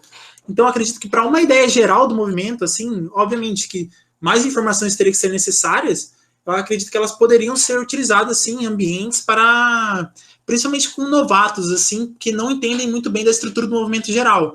Então, se você traz uma analogia de algo mais próximo à realidade do atleta, do aprendiz, seja ele novato, ele poderia transferir esse conhecimento para a própria tarefa em si. Ok, Ângelo. E aí, uma pergunta que eu te faço. Lá na página 38, lá quando você começa a fazer a sua discussão, você fala assim, lá no segundo parágrafo, você fala na segunda frase, quando analisado o efeito do treinamento perceptivo, poucos estudos utilizaram habilidades seriadas em contexto aberto. E aí você fala, né, você menciona que a classificação das habilidades não teve efeito no treinamento perceptivo, é isso? Estou errada? Tanto as habilidades seriadas quanto as discretas, abertas ou fechadas, elas tiveram um efeito positivo. Algumas demonstraram que não tiveram efeitos, outras demonstraram que tiveram. Então, essa é a ideia, demonstrar que os estudos que demonstraram efeitos teve efeitos independente da classificação da habilidade, e o que também não teve efeito foi independente da habilidade. Mas se foram poucos estudos, quantos foram estudos que você achou? Pelo que eu entendi, foram poucos de habilidades seriadas, certo? Seriadas e abertas foram 4. 4. Dos 58? Dos 22, né? Que eram os 22 para revisão. Para revisão, selecionados no final foram 22. Desculpa, 22. Dos 22, eu estou sempre na minha cabeça dos 58, ficou esse número. Desses 22, 4 você falou que são habilidades seriadas, ou seja, 18 foram com habilidades discretas, correto? Foram 13 com habilidades discretas e abertas. Só resgatar aqui o número certinho, professora, para você. Foram 13 com discretas e abertas, 5 com discretas e fechadas e 4 com seriadas e abertas. E aí, será que em relação... Porque eu achei bem interessante a explicação que você dá para até falar por que estudos... Foram poucos os estudos que usaram habilidades seriadas, mas será que dá para afirmar, Ângelo, que a classificação das habilidades foi igual? Foi de maneira... Ela não teve interferência sobre o treinamento perceptivo, sendo que só 4 usaram habilidades seriadas? Então, professora, nos estudos que analisaram habilidades seriadas, o problema geral não foi tanto dos próprios métodos. Eu acredito que os problemas gerais dessas abordagens foram mais relacionados às próprias intervenções do que os próprios métodos de treinamento. O estudo de Gorman, de Gorman 2009, ele utilizou com as habilidades seriadas e abertas no basquetebol. E eles demonstraram que houve melhora, mas essa melhora não foi significativa entre os grupos. Os grupos implícito e explícito melhoraram da mesma forma. Uma das explicações foi relacionada à experiência dos atletas, alcançando assim um efeito teto. Então, professora, essas abordagens não dá para... Professor, você pode repetir a pergunta de novo, que eu acabei me perdendo aqui na explicação? Tá, tranquilo. É que, na verdade, quando você fala lá na página 38, que foram poucos os estudos, que foram 4, né, que usaram habilidades seriadas, e aí você afirma no final que não teve diferença entre a classificação das habilidades motoras para o que você estava investigando, do treinamento perceptivo, correto? Sim. Mas só com 4 estudos, sendo que 18 usaram habilidades discretas, será que dá para fazer esse tipo de afirmação, essa comparação? A relação entre essa explicação, ela seria... O treinamento ele foi eficaz, professor. Ele foi eficaz independente da classe. Então, seja habilidades seriadas, habilidades discretas, elas seriam eficazes sobre o treinamento. Porque nos estudos que avaliaram, nesses 4 estudos, eles encontraram que houve efeitos positivos para o treinamento perceptivo. Então, essa não relação foi encontrada em relação que não tem uma habilidade que seria mais suscetível ao treinamento. Então, tanto habilidades discretas e fechadas, discretas e abertas, e seriadas e abertas, elas poderiam ter efeitos positivos relacionados ao treinamento perceptivo, professora. Porque a nossa ideia, a ideia da hipótese inicial seria que habilidades discretas e fechadas elas seriam mais suscetíveis. Então, a não relação foi essa aí. Então, tanto habilidades discretas e abertas, discretas e fechadas, e seriadas e abertas, elas podem ter efeitos positivos do treinamento, desde que levando em consideração as restrições impostas mais para frente no trabalho relacionadas às características da prática, né? Respondida a pergunta, professora? Sim, Ângelo, sim. Eu acho que é isso. Eu vou falar uma coisa, o Vitor está aqui até porque ele sabe do que eu vou falar. Você cita lá o Kazak, Dascal e Monteiro, 2020, depois você cita o Kazak e Monteiro, 2020, e nenhum dos dois consta na sua lista de referência, tá? Então, depois só dá uma observadinha lá. E eu não sei se é o mesmo, mas eu acho que é o mesmo, né, Vitor? Acho que é aquele estudo com que a gente fez do tênis, não é? Pelo que eu estou lendo, pelo que eu li, e aí eu fui lá e eu falei, eu quero ver se é esse mesmo, porque eu vou entender se é esse estudo, porque aí tinha relação com o que estava sendo falado. Mas, e aí eu não sei, porque não sei se tem dois, tem um, é com o Pedro, né, Vitor? É esse? Eu vou ser o Pedro. Aí eu não sei se tem dois, são dois. São dois, E os professora. dois são de 2020, mas nenhum dos dois está na lista, tá? Então, só porque teve alguns que eu precisei buscar na lista, porque eu queria até ver, de dar uma olhadinha. Esse não consta, não sei se também porque não saiu a publicação oficial, né, Vitor? Não sei se é por causa disso. Saiu? Não saiu. Então, e aí eu não sei se ele pode ser citado, essa que eu fiquei a dúvida. Se ele não pode ser citado, ou se não ser impresso, alguma coisa assim, não sei como que é, acho que para TCC dá para ser dessa forma, mas ele precisava constar na lista ou se não retirar, então só fiquei nessa dúvida. É assim, a gente não olha tudo das referências, tá, Ângelo? Mas é justo que a gente olha, porque aí eu fui buscar, alguns, aquele estudo que você citou, tem um Lian e o outro, dois me chamaram bastante atenção, eu gostei, eu fui atrás. E esse especificamente nosso, porque estou eu e o Vitor junto, tá bom? Acho que é isso, Ângelo. Obrigada pelo espaço, pelo tempo. Qualquer coisa, eu estou por aí, depois eu posso te mandar aqui minhas observações ao longo do texto, tá bom? Obrigado pelas considerações, professora. Valeu. Obrigado, Ju. Só para aproveitar e atualizar, o Caio, né, que é o editor responsável por esse livro, ele solicitou o último proof de correção do trabalho no mês passado e ele quer já tentar soltar nesse mês. Então, se tudo der certo, para o final de junho agora já deve sair, mas se não, mais tardar julho, né? Vamos ver se não der certo de sair já a publicação, eu tento pedir para o Caio pelo menos as referências básicas, né, do nome do livro, editora, número de páginas, alguma coisa assim, e a gente coloca como impress daí para já manter essa citação dos dois trabalhos, tá? Mas são 2 capítulos mesmo, tá, Ju? Um é de estruturação da prática com o Pedro e o outro de treinamento perceptivo. Aliás, contrário, um eu, você e o Pedro de estruturação, né? E um de treinamento perceptivo com o Pedro. Ok, tranquilo. Obrigada, gente. Valeu, viu? Obrigado, Juliana. Na sequência, já passa a palavra para a professora Josiane. Ok, obrigada. Boa tarde a todos. Parabéns, Ângelo, pela sua apresentação. Gostaria de agradecer primeiro ao Vitor pelo convite, um prazer estar com você e com a Juliana novamente dividindo a banca com os meus companheiros de área.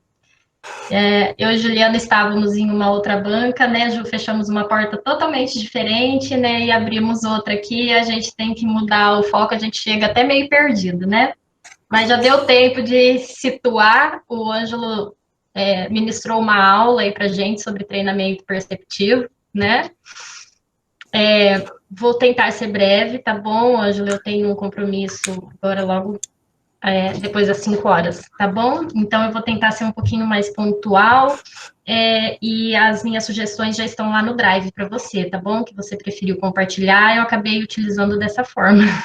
Nossa, desculpa, tá bom? Era para fazer desse jeito, Ângelo? Não, professora, Não, foi uma sugestão, né? Eu achei que talvez seria mais fácil para evitar que ficassem mandando vários documentos assim, mas sem problema.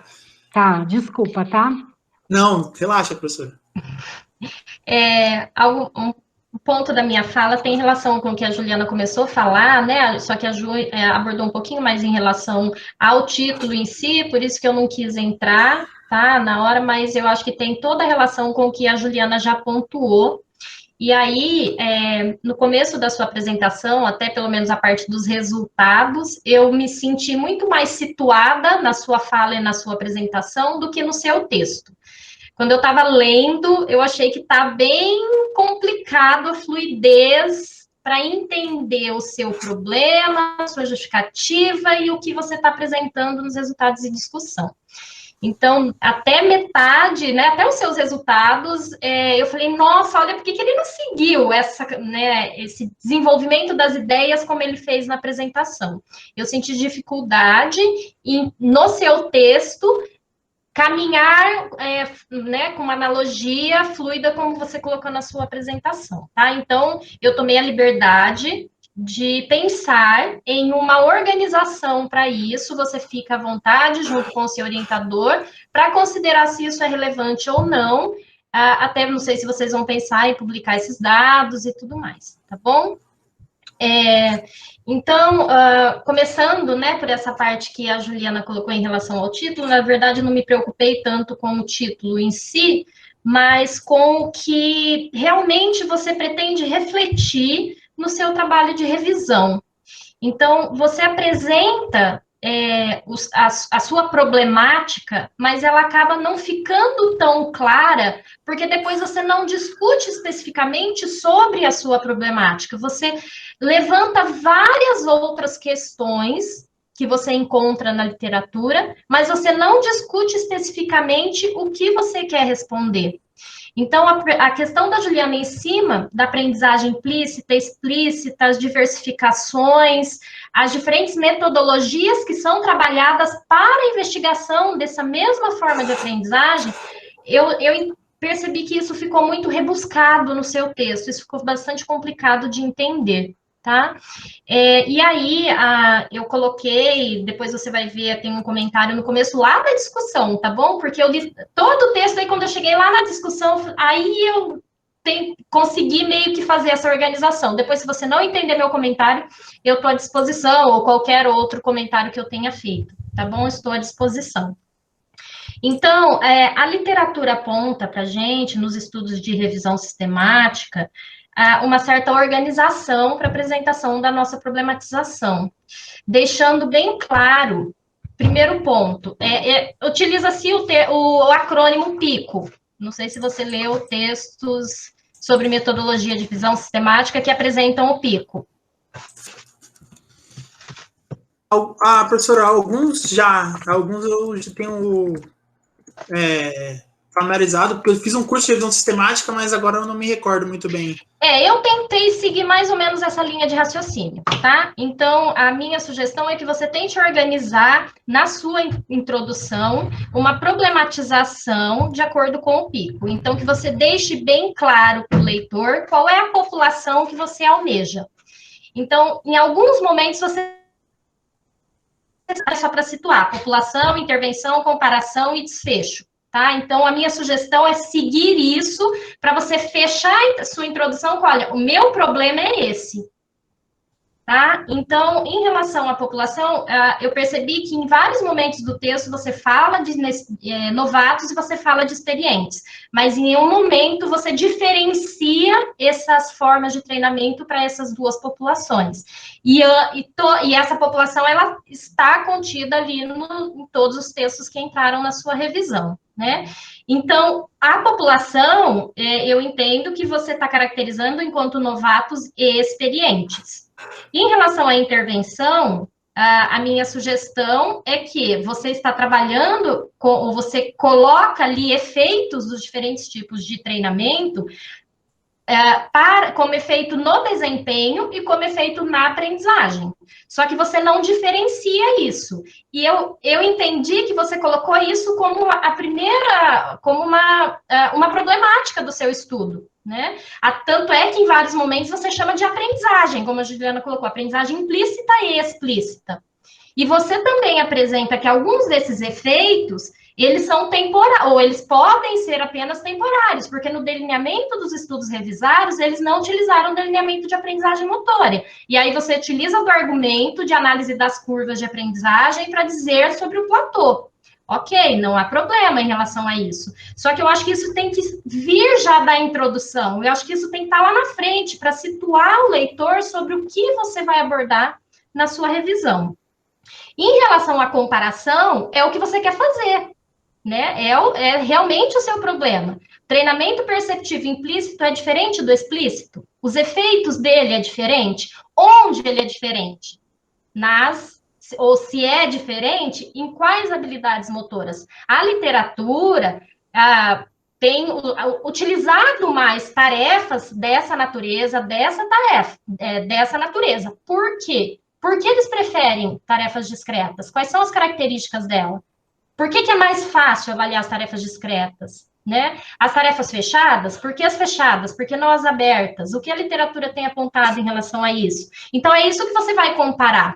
E aí, sim, no desfecho, é que você vai colocar, olha, então esse é o meu problema de estudo. Eu quero olhar para o treinamento perceptivo, fazendo a comparação implícito com explícito, mas eu quero levar em consideração a natureza da habilidade motora. Então, eu pensei nessa elaboração, porque na introdução já você deixa claro para o seu leitor tudo que vai conter no seu texto. Então, na sua apresentação, eu senti mais essa organização do que no texto em si. Você quer falar alguma coisa? Não, professora, é que na minha opinião, eu acredito que é realmente, tipo, dá a entender que o foco principal do trabalho é a classificação da habilidade. Mas eu também coloco como problema que como eu coloquei aqui na apresentação, só vou resgatar aqui.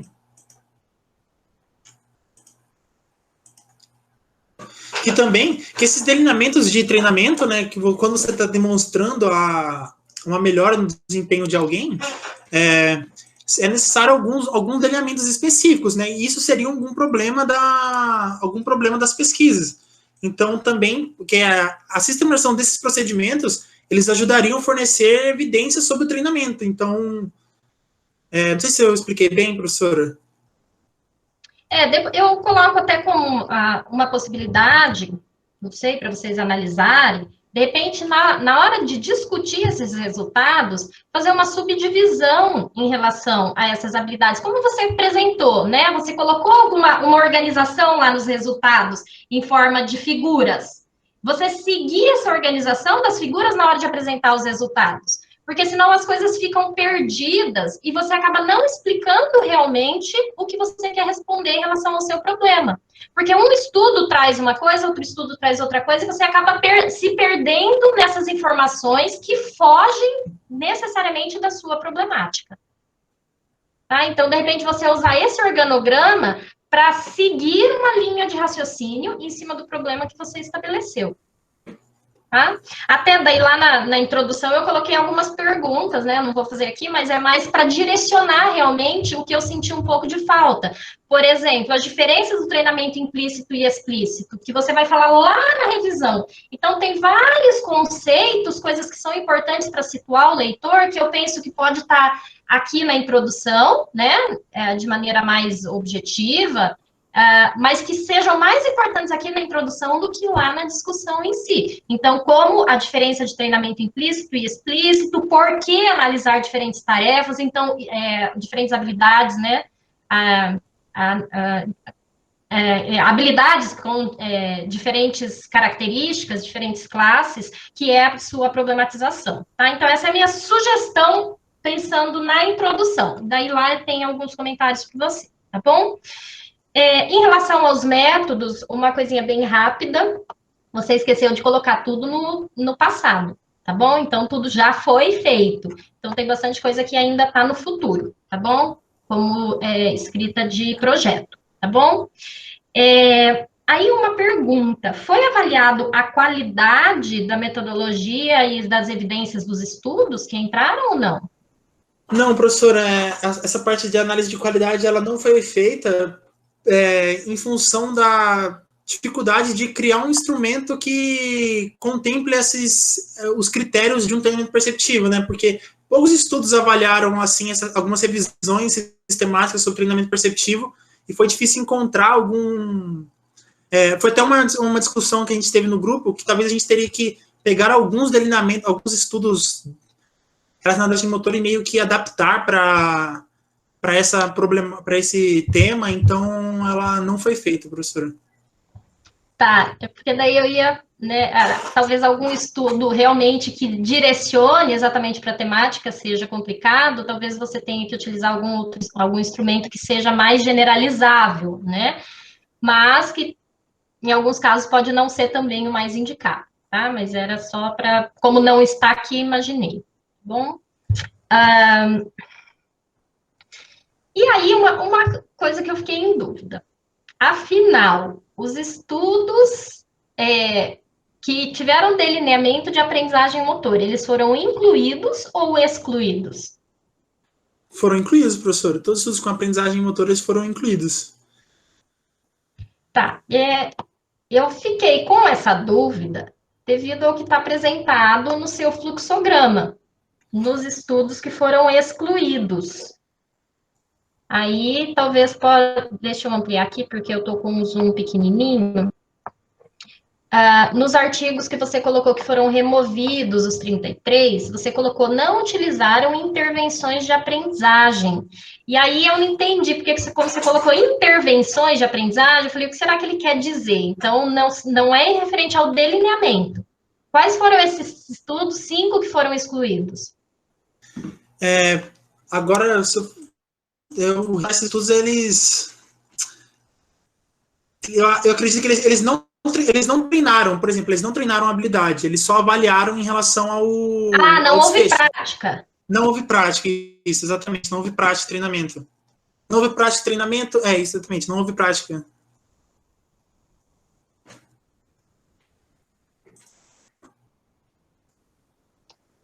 Tá. Porque daí foi uma coisa que eu fiquei em dúvida, porque depois, em alguns momentos, você... Acho que até onde eu coloquei o comentário lá na discussão, que você colocou novamente o seu objetivo, e você coloca o objetivo com uma escrita um pouco diferente do que está anteriormente. Deixa eu ver se eu acho bem rapidinho aqui para te situar, que aí talvez você consiga, de alguma forma, deixar isso também mais claro lá na sua introdução. Deixa eu ver se aqui... Não é aqui, tá? Mas tem algum momento em que você fala sobre o treinamento perceptivo para antecipação, tomada de decisão e aquisição de habilidades motoras. Em algum lugar você coloca isso. Sim, coloco nos métodos, nos critérios de inclusão, se não me engano. Eu não me lembro agora de cabeça, achei que fosse aqui no começo da discussão, mas não é, tá?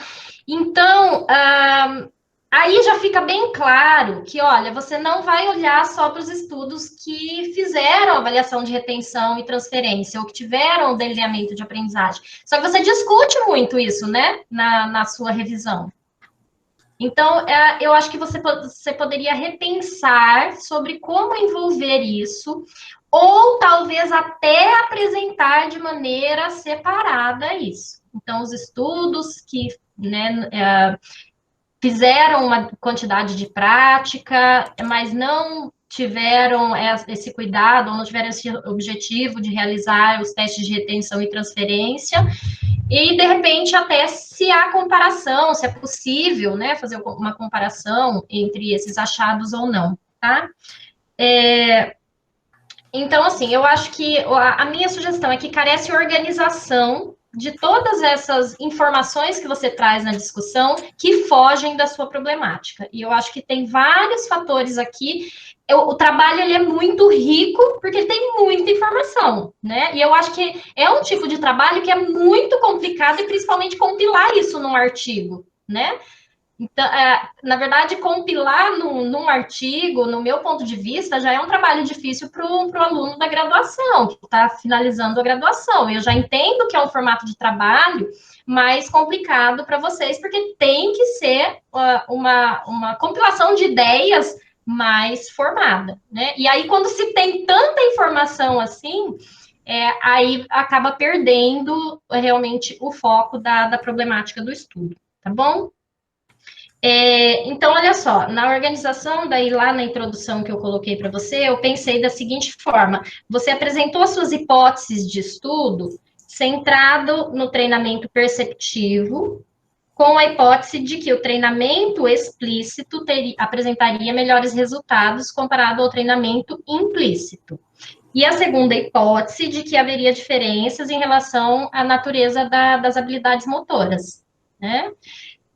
Então, pensando nessas duas hipóteses, que eu acredito que é o que realmente vocês queiram saber, eu entendo que você poderia pensar em uma divisão. Olha, o efeito do treinamento perceptivo, implícito e explícito em relação à mudança ou em relação ao desempenho nas diferentes habilidades motoras, daí pensando lá no título que a Juliana falou, entendeu? Então, o efeito do treinamento, daí não utilizar treinamento perceptivo implícito e explícito, no desempenho, porque daí você não está falando se é temporário ou se é aprendizagem, em diferentes, ou em habilidades de diferentes naturezas, ou em diferentes classes de habilidades motoras. Tá? Então, talvez isso contemplaria tudo o que você quer investigar. E a sua linha de raciocínio permaneceria nessa ideia, mas na minha sugestão, você teria que, em algum momento, ter essa diferenciação. Tá? Dos estudos que analisaram a mudança no desempenho, mas que pode ser temporária, desses estudos que tiveram um delineamento de aprendizagem. Então, alinhar tudo isso, né, talvez seja um desafio, mas eu acho que é o foco do estudo de vocês. Tá bom? Bom, então, eu acho... tem vários comentários meus lá, mas pontualmente, tá? É isso que eu gostaria de colocar. Tá bom? Novamente agradeço a oportunidade e estou à disposição de vocês também, caso tenham alguma... Obrigada. Obrigado, professora. Obrigado, Josi. Bom, acho que nós não precisamos fazer aquele momento de tirar o Ângelo da sala e atribuir notas, como as notas depois elas podem ser enviadas posteriormente. Acho que só para a gente fechar esse momento, a Josi também comentou que tem um compromisso, eu queria passar a palavra para o Ângelo. Ângelo, você gostaria de realizar alguma fala, algum agradecimento? Fazer um agradecimento aqui, né, professor, nesse momento. Primeiramente, agradecer, né, a professora Juliana e a professora Josi pelas considerações, acredito que vão agregar muito ao trabalho. Realmente, foi um trabalho muito grande, várias informações nele, e eles carecem um pouco mais de cuidado na hora de serem inscritos. Obrigado, como esse é o trabalho final, né, o último ano, agradeço pela... A professora Josi nunca tive tanto contato em aula, assim, a professora Juliana mais, então agradeço por todas o aprendizado, por todas as considerações do trabalho. Também um agradecimento especial aqui para todos os amigos presentes, amigos do Nemo, Anderson, Victor, alguns amigos da graduações que marcaram bastante, Ana Paula, André, a Tatiane, o Bruno, que o Bruno é como um irmão, assim, né, tipo um pai, né, tipo, é quase um pai, né, tipo, porque me ajudou muito em todas, nessa parte que eu tô tentando seguir, assim, em relação a uma carreira acadêmica, ele me ajuda bastante, auxilia bastante. Também não poderia faltar, né, não mais especial, também um agradecimento para o professor Victor, por todas as oportunidades, principalmente não só pelas oportunidades agora em relação ao trabalho, as orientações, sim, mas você tem que agradecer por algum acontecimento. Foi o agradecimento ao primeiro dia, o convite que ele fez para participar do grupo de pesquisa dele. Então, eu acredito que porque naquela época eu tinha acabado de não passar no processo seletivo do PET, eu estava já meio desanimado, assim, do que seguir, então eu falei assim, o professor me chamar, eu achei muito bacana. E agradeço também todas as oportunidades de monitoria, tanto na graduação quanto nas aulas da pós, no mestrado, doutorado e na especialização. Todas as oportunidades que ele me forneceu agregaram bastante, né? Eu espero sempre... A ideia de fazer um trabalho bom que eu espero que tenha sido bom, né? Não sei se vão avaliar. É o simples fato de agradecer por todo o incentivo, todo o apoio que o professor Victor deu, assim, pela carreira, nesses últimos 2 anos, assim, que a gente trabalhou junto, assim, tanto igual eu falei, nas monitorias, na iniciação científica, né, foi muito válido também a experiência. Eu espero estar sempre correspondendo à altura, assim, porque, igual uma vez eu disse, numa dinâmica da CMF, do coach, né, do coach quântico, ele pediu para falar numa pessoa que admirava, né, e na hora eu estava assim com o professor do lado, eu falei, eu admiro o professor, né, tipo, igual a gente fala que a gente aprende na teoria de Albert Bandura, da aprendizagem social, a gente aprende por meio de modelos, então eu tenho o professor Victor como um modelo do que eu quero seguir, como carreira, também como amigo, assim, eu posso chamar o professor como um amigo, então eu agradeço muito, professor, acredito que faltaria palavras para descrever todo o apoio e todas as oportunidades dadas, assim, professor. Eu agradeço de verdade mesmo, assim. E também outros amigos aí que eu faltei com agradecimento que estão me cobrando aqui no privado, saibam que são tão especiais quanto. Então, eu agradeço. Vocês passaram 4 anos o Bruno menos, assim, que os outros, mas passaram 4 anos juntos, assim, então... Foram momentos inesquecíveis, espero guardar todos na memória, nunca esquecerei das amizades, todos os momentos em sala de aula, fora de aula, então vocês foram essenciais para esse momento, não só o professor Victor, mas também vocês foram essenciais para todo esse momento. Obrigado. Para encerrar, apenas uma fala rápida também. Ângelo, parabéns por mais esse ciclo, tá? Entenda isso como um ciclo, na verdade, continuamente a gente tem que estar estudando, a gente vai estar se aprimorando, independente da atuação profissional que você vai seguir. Se é a carreira acadêmica, eu fico muito feliz, tá? Obrigado pelas singelas palavras, é algo assim que nos motiva bastante enquanto professor, tá? O Ângelo é um aluno bem diferenciado, acho que pela qualidade do TCC, tudo aquilo que ele trouxe, a Josi colocou que foram vários pontos, parece mais um trabalho de pós-graduação, porque, na verdade, assim, eu sempre dou corda para o aluno, se o aluno mostra serviço, eu vou indo até descobrir o potencial que ele tem, e eu aposto muito no seu potencial, tá, Ângelo? Acho que desde o momento que você começou a trabalhar comigo, lá nas minhas aulas de graduação, você já mostrava muito interesse, um perfil bem diferenciado. Ainda tem muita coisa para a gente lapidar nessa pedra bruta aí, né? Mas acho que, assim, é um processo, é um trabalho, e acho que a gente cresceu bastante durante todo esse período. Hoje a gente estava tendo reunião da Motos e o Lucas, nosso presidente, ele trouxe um vídeo do Bernardinho, e o Bernardinho trouxe uma fala muito legal, que ele colocou assim, né, como missão que ele trabalhava na seleção brasileira. Elevar a camisa, né, no caso a camisa do Brasil, para um patamar acima daquele o qual eu recebi anteriormente.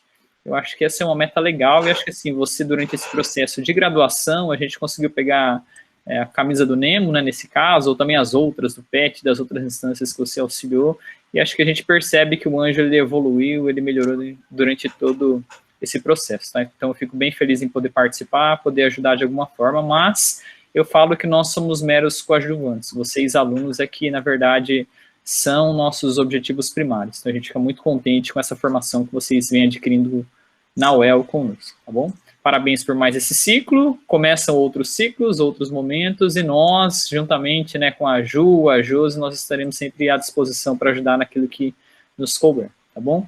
Que Deus te abençoe nessa nova fase. Eu vou encerrar aqui também para não atrapalhar mais, o que a gente já está atrapalhando a Josi nos compromissos. Chegou o compromisso dela ali atrás. Ó. Posso apresentar a tela só para bater um print aí para postar? Ótima ideia, Ângelo. Acabei esquecendo, eu não bati também.